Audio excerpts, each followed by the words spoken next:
Okay. Show me. Hi there guys, welcome to the Dshot channel. Thank you very much for tuning in. And I got me a box again. Yes, sure. A pretty small box. It should contain a FlyFox 110, which translates into an FPV quadcopter, a micro-sized FPV quadcopter, brushless and with a proper camera. Now, there's a link in the description of this video as always, and if you click it you'll notice that this is a new supplier to me. I've never ordered anything from Hobbycool before. Now, I had come across that supplier in videos of other reviewers, but first order. So one of the things I then very much look for is the packaging. Right, is it shipped securely? Now you can see it's in this cardboard box. However, the box was well wrapped in bubble wrap. Couple of layers of bubble wrap, like so. Right, so that's good. And that was then packaged in this outer cardboard box. A pretty thick one, a double layer cardboard box. So, yeah, that looks very good, better than most Chinese suppliers, right? In most cases you get a plastic bag. Yeah, so consequently this box looks pristine. Now, quadcopters, FPV quadcopters can take a beating of course, but I'm happy it was shipped securely. And even in this box, again the quadcopter is then wrapped in bubble wrap. So yeah, that's very nice. Now, PNP, no RX. If you again have a look at the product page, you will see that it's available in several different configurations, or with several different receivers, I should say. A PNP version, so without a receiver. I ordered mine with an FR Sky receiver, but there's also one with a FlySky receiver, a DSM-X, even a Futaba receiver and a radio link. And again, you can also order it without a receiver if maybe you already have enough receivers. Okay, so this is what it comes packaged like. Again, in bubble wrap. We'll have a close look at the quadcopter in a second. And the receiver. So yes, you do need to install the receiver yourself. And as you can see, the quadcopter has a lead for that. But you do have to do a little soldering. Okay, in this video I'll show you the ins and outs and the specs of this quadcopter, obviously. And we'll also do some flying. Some line of sight flying as always, and an FPV flight as well. Alright, the quadcopter itself, and this might be as good time as any to put some specifications for you on screen. Obviously you can pause the video if you want a closer look at those. Now, this is a 110mm wheelbase quadcopter. Now, if you've followed my channel for a while, you might have noticed that I said a couple of months ago that I didn't really want smaller than 130, 140 size quadcopters anymore. So why do I have this FlyFox 110 here? Well, because it has a proper camera. It has a CCD camera, 600 TVL. Apart from that, the quadcopter and its specifications looked good to me. I like the frame design quite a bit, and its looks as well, although that's not very important of course, but I do like its looks. But the main thing is that it has an OSD. It has basically all the bells and whistles I want.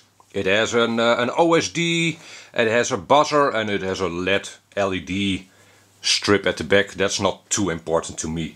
But oh, and I very much like the looks of these white motors. I'm not sure why exactly, but it does. Well, it's a bit uncommon, especially in the size. Mr. Steel motors in a micro. Yeah, I'm sure he'll be happy with that. So yeah, I was anxious to have a look at this quadcopter. Now, about the specifications. These are 1106 motors and 7600 kV. So that's a pretty high kV, as I'm sure you'll agree. And that automatically means that this would probably not be a 4S model. So 2 or 3S. And it comes with a 2S Lipo, incidentally. I don't think 4S would work on this quadcopter. And the Lipo you get with this quadcopter is a 500 milliamp 2S Lipo 25C. 25C, yeah, I'm a little worried about that. But, well, the proof is in the pudding, right? If it flies well on a 1C battery, yeah, who cares about that C number if it performs well? Okay, and yeah, GST connector. I have told Hobbycool that this kinda should have been an XT30. Again, if this works, I'm okay with it. But on the other hand, most Lipos I have XT30. So yeah, I'll probably solder an XT30 on this Lipo and on the quadcopter itself. However, we'll do the flying bit in this video completely stock. With this Lipo, with this connector. Okay, and one thing I do notice is that the FPV antenna, this over here, needs a little bit of reinforcing. Propeller antenna, right? So maybe I'll route it underneath this top bar or something. Or I'll just put a zip tie on this top bar to reinforce that a little. So I got the FR Sky version of this model, and it comes actually with a nice receiver, an XM Plus receiver. So that's well, more than I had expected from a small little model like this. I had kinda expected a D8 with a single small antenna, and that would probably have worked, but this is more luxurious, of course. A full range receiver with 2 antennae. And yeah, you do have to solder it up to this lead over here, which could have been a lot shorter, but that's okay. So yeah, you do have to do a little soldering on this model, which is fine, I think. If you can't solder in this hobby, you're in for a hard time. Yeah, so I'll actually do a product tip on a soldering iron in the near future. Okay, so that's all well and good. Okay, it also comes with propellers, of course, 4-blade propellers, 2-inch, obviously, and we'll just see how they work. 10 pairs of propellers you get with this model, so that's nice. And they come in white and yellow. With these white motors, I think white would look best, definitely. So, half an hour later, and our quadcopter is ready for its maiden voyage. Cool stuff. So, yeah, I used a couple of zip ties over here to support the antenna, and one other one over here to support that FPV antenna. And maybe by now you've had a look at the product page for this quadcopter. You might have noticed that this isn't the cheapest quadcopter around. Might have changed, of course, by the time you are watching this video. So, is it worth that money? Does it warrant that slightly higher price than, say, an eSheen quadcopter? Well, depends on your requirements, I think. But this one does have a couple of aces up its sleeve. The frame is very well built. It has 3mm arms. It's not the only micro quadcopter with 3mm arms, but 3mm is more than usual. It has a good camera, a CCD camera, and what is very nice about this model is that you can change the VTX settings with smart audio. So in your FPV screen with your transmitter, And yes, it does have a little button over here on the VTX to change channels, bands and output level. But it's far more convenient to do that with your transmitter, with your goggles on, right? So that's a pretty uncommon feature at this moment, especially in the micro scene. I do hope to see that in more quadcopters, even in the budget scene in the future. But at this moment, that is definitely an ace of this model. Now, one other thing, as you can probably tell, the FPV camera is very much protected by the frame as well, which is great. One thing of note about that, the maximum angle of the FPV camera is approximately 30 degrees. Otherwise the connector of the camera will run into your flight stick. However, there is a second mounting point over here. Hard to see probably. If you use that second mounting point, you can angle the camera up, well, 90 degrees if you'd want to. And it will move the camera a little forward, but this notch in the frame will still protect the lens in that case.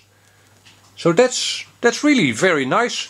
The frame design is pretty simple, but I like that. It's sturdy as well. These side plates are 2mm and they look very sturdy.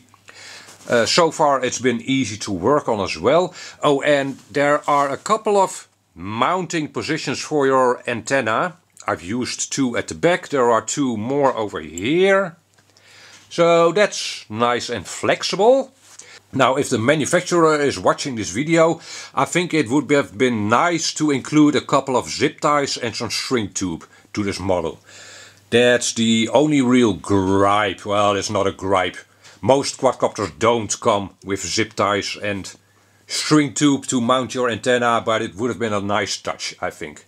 So, can't cost much, so again, throw in a couple of zip ties and some shrink tube, and people will be set to go. Okay, so with that all said and done, let's go out to the field and do some flying with this quadcopter. Alright guys, maiden flight for the FlyFox 110 micro FPV quadcopter.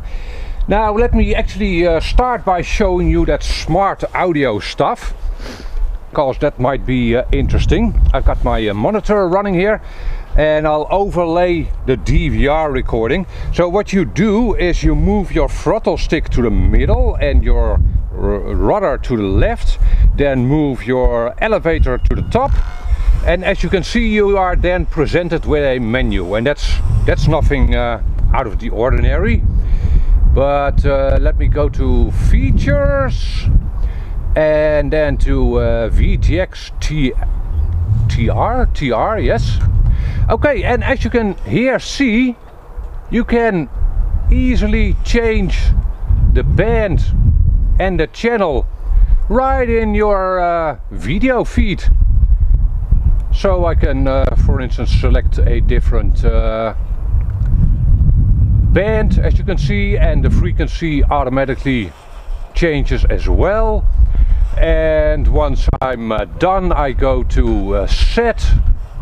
I enter into that and I say yes, and yeah, as you can obviously see, you then lose your video feed because the quadcopter has changed its frequency. Super convenient, in my humble opinion. Okay, we'll have to do an auto search again.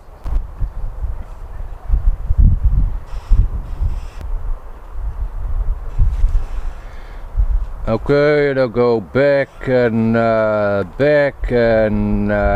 yeah, save and exit, otherwise the new frequency isn't stored. Save and exit, there you go, and then you're ready to fly on your new frequency. Yeah, I think that smart audio stuff, I especially hope we'll see that more, and in higher spec quadcopters you already see that a lot. But I hope to see that more in budget quadcopters as well. And engines. Okay, it's very, very cold.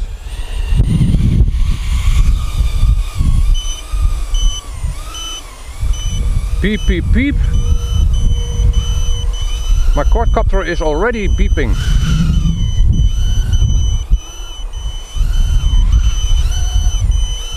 I'm not sure what to make of this. Can I actually fly it? Yeah, I can fly it. Those white motors and propellers make it very legible, easy to keep track of.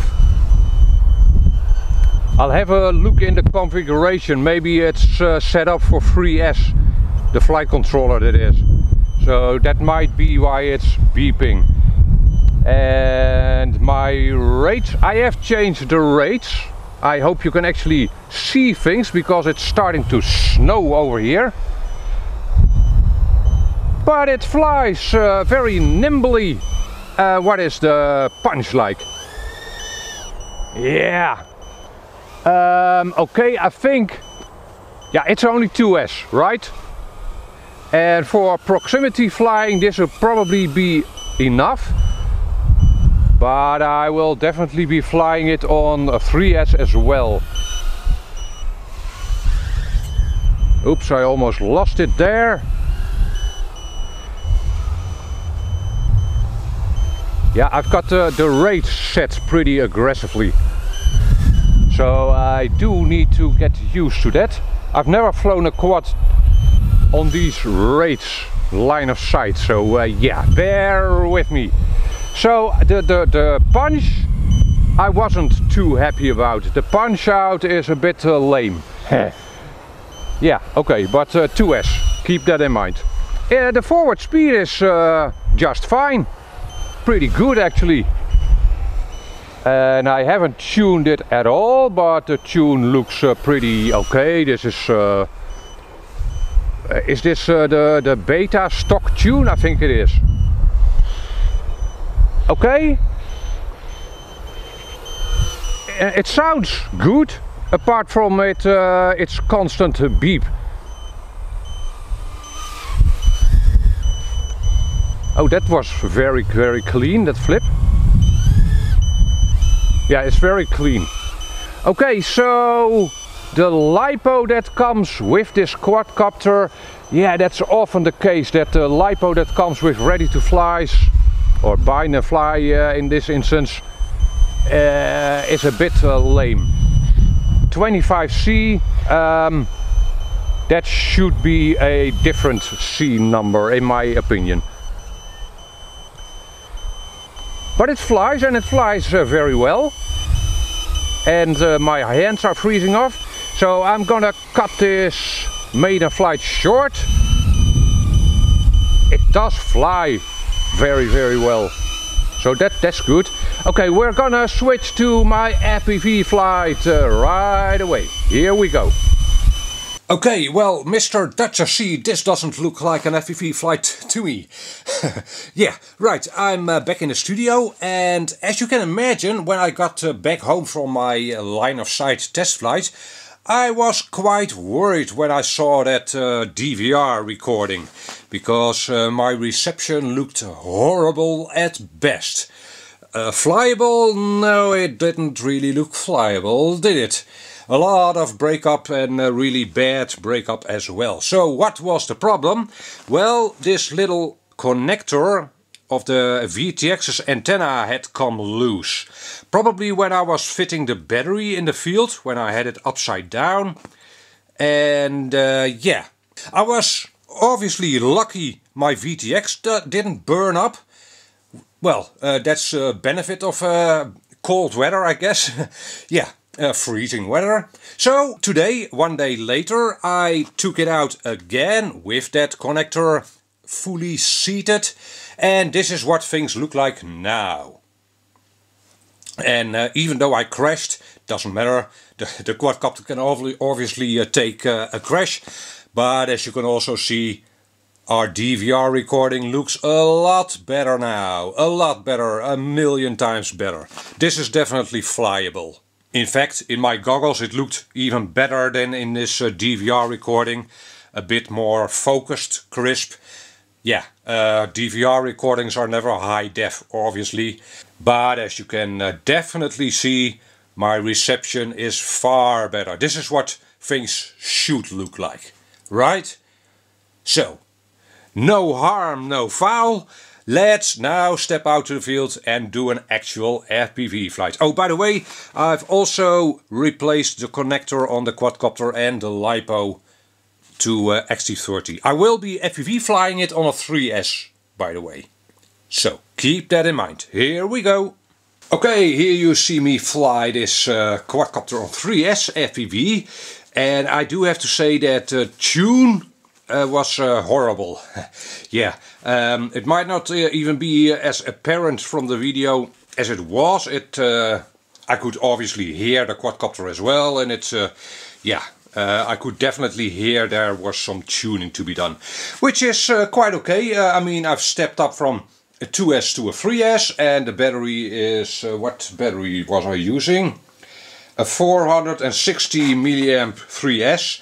So yeah, a bit heavier, so naturally the tune needs some work. And one other thing I should mention is that the propellers on this quadcopter are remarkably resilient. I crashed in, well, I flew into a tree 3 times, partly because I didn't have all that much control. It was super duper duper windy. Yeah, so poor quadcopter. So I ran into a tree 3 times. One time I was actually even able to fly through it, which was remarkable. And I had kinda expected at least 2 props to be without any blades. But I'm still on my first set of propellers, somehow. Yeah, that's remarkable. As you can also see, the FPV camera in this quadcopter is very nice. Nice color rendition, and I was perfectly able to fly the quadcopter even though things were vibrating. I could hear it, but I could also see it, and you can probably also see it. There's no jello, which is, yeah, that's nice. CCD camera, right? Yeah, that's a definite benefit of a good FPV camera, but yeah, it's a bit vibrating. So I'll come back to you on that. I'll do a follow-up to this video for a basic tune of this quadcopter. I'm not completely sure. I think P and D both need to be a bit higher, especially on roll. But again, I was perfectly able to fly the quadcopter.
Okay, I also did a bit of a Lipo test in this session. I flew two Lipos.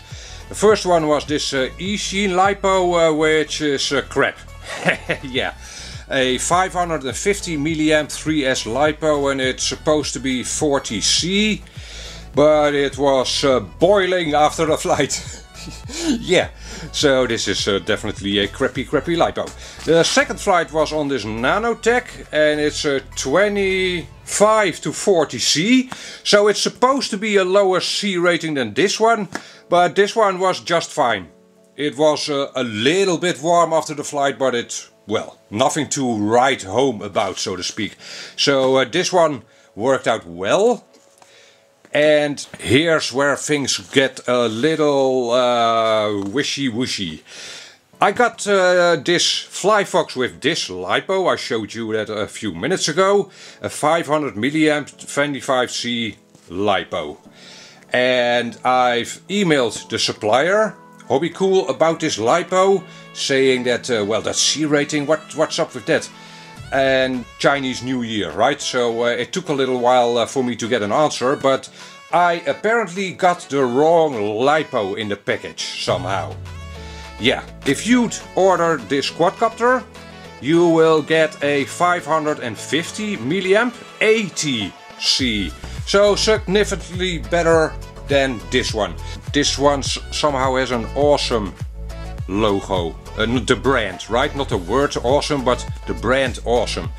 So yeah, I got the wrong Lipo, which is a bit, yeah. So first order from Hobbycool and wrong Lipo.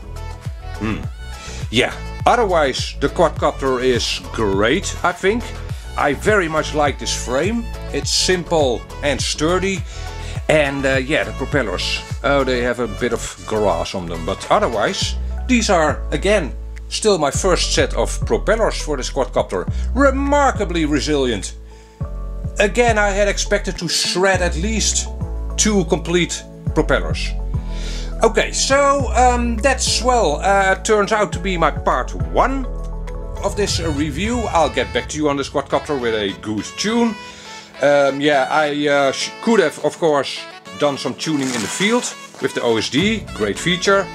But I was out of Lipos, the Lipos were dying left and right as well, because it was very cold, it was freezing. So I was done for the day. So I'll get back to you on that for a good tune for this quadcopter. So far though, I'm very happy.